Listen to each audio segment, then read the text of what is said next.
đất nước tôi thanh bình, tôi sẽ đi thăm, tôi sẽ đi thăm một phố đầy hầm, đi thăm một con đường nhiều hồ. Khi đất nước tôi không còn chiến tranh. You get to John's Island by boat, a boat driven by boy monks, for the island is a religious sanctuary in the Mekong River. The Coconut Monk, an island of 6,000 pacifists led by a 4.5-foot tall hunchback monk who hadn't lain down since 1932. They call him the Coconut Monk because he once spent 7 years in a coconut tree, vowed to silence, praying for peace.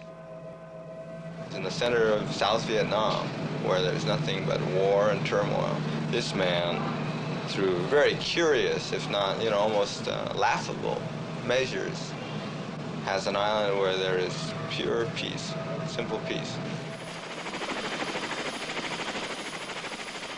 The war is all around the island. Patrol boats circle constantly.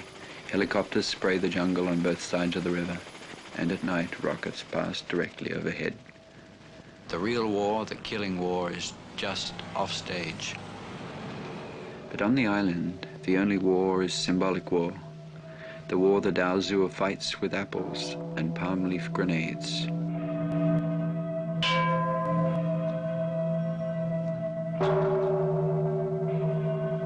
People without hate, building their peace pagodas and cutting the ends off expended shells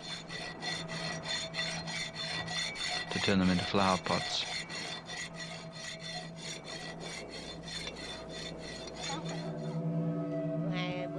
I, second uncle, playing the theater of war, of northward and southward moving, morality will bring peace to Vietnam and to the world. Came back from France in 1945, well equipped with his degrees and his family's wealth. And then he went through a classical Buddhist change, seeing the misery around him and feeling a compulsion to do something about it. It was the only place in Vietnam I ever saw happy people. I was brought there by John Steinbeck IV, the son of the author, and Errol Flynn's son, Sean Flynn, who was a CBS News cameraman. I ended up going down there about 7 times during 1969. And that had a profound effect on my thinking, too, to see that it was possible in the midst of this hideous war to just drop out and say, I will not be party to this. And anybody who came to the island of the Coconut Monk without a weapon was welcomed, no questions asked. His idea for the island was to build a, not just a haven, but a place for negotiations. That's pretty wild for a monk from Quien Hoa.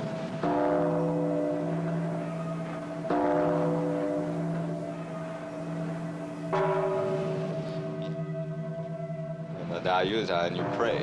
And so it took nearly 10 times a day.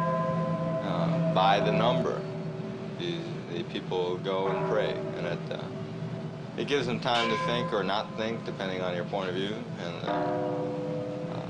there's some place to be, it's like meal times, and it gives their day a certain order to it. Each day he walks between Saigon and Hanoi. Believes that if you manipulate a symbol for a thing, it's not different from voodoo or alchemy or any of the Western psychic sciences. If you manipulate a symbol for a thing properly, you manipulate the thing itself. These symbols, in other words, you can miniaturize gross cosmos just by having the proper geometrical formulas.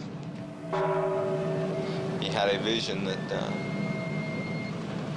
he was the man who was going to bring peace to Vietnam.